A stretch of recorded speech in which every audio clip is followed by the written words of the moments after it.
President Trump has now put a justice on the court. He could need a referee in the White House.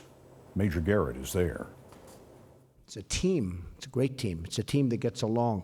That was President And Trump as I on the said during third my day of his inaugural presidency. Now, nearly 3 months in, that team is showing signs of decay. On Friday, Chief of Staff Reince Priebus ordered a face-to-face truce between Steve Bannon and the president's son-in-law, Jared Kushner, both senior advisors to the president and leaders of warring White House factions. Press Secretary Sean Spicer. Our battles and our policy differences need to be behind closed doors. We need to focus and ultimately all come out committed to advancing the president's agenda. Kushner's role has grown in the past 2 months, largely at Bannon's expense. In addition to leading several White House task forces, Kushner traveled to Iraq last week and laid the groundwork for visits from foreign heads of state, including the president's summit with Chinese President Xi Jinping. Kushner supported the crew's missile strikes in Syria.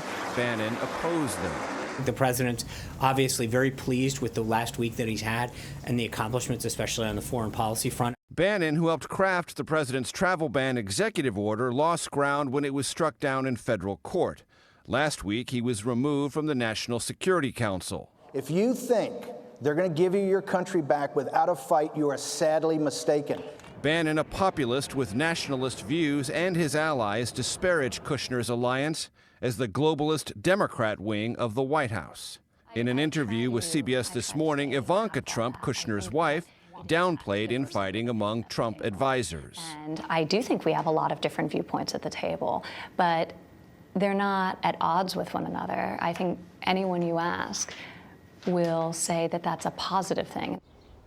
This fight for power and influence has, to a degree, given Chief of Staff Priebus more room to maneuver because it replaces some earlier battles he was having with Bannon. Now, Scott, this presidentially ordered ceasefire also sent a signal to Kushner that Bannon, despite recent setbacks, will remain a force for the foreseeable future. Major Garrett at the White House.